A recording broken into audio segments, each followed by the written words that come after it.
Jesus kept his heart, he kept his ears, and he kept his eyes on the love and the character of his Father. So tonight, what are we looking at? What has the attention of our hearts? What dominates our thoughts? What is that thing that has to happen for my life to be what I think it's supposed to be? Is it what we see in front of us, or is it what we know, or is it what we know about the one who loves us? Are our eyes on what we are afraid might happen to us, or what God has promised he will always do for us? To use the example of Peter walking on water in Matthew 14, are we looking at Jesus as he leads us, or are we focused on the storm that he led us into? Because he's the one who sent them ahead.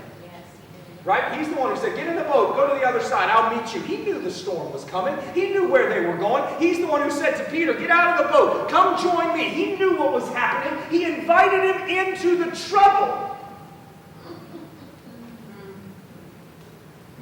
Because he was going to teach him that there was no trouble that could overtake him as long as he was with the one who loves him.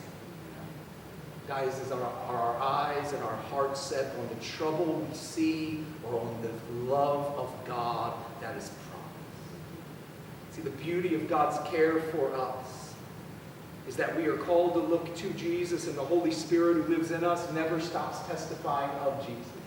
So even if I can't see him, the Spirit is announcing him. Even if all I can see is my trouble, the Spirit lives in me, and he's saying, he's good, he loves you, he's for you, he's with you. The problem is I have tuned him out way too often.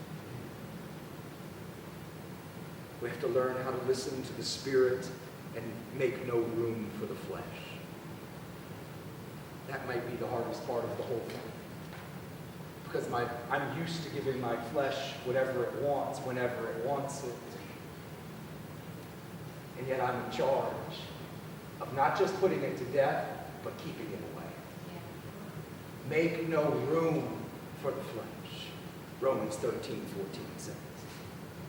Guys, anytime we're caught up in our circumstances and we can't hear the Spirit, we've made room for the flesh. Doesn't mean that we've somehow backslidden. It means that we need to reconnect to the one who lives in us rather than concentrating on what's going on around us.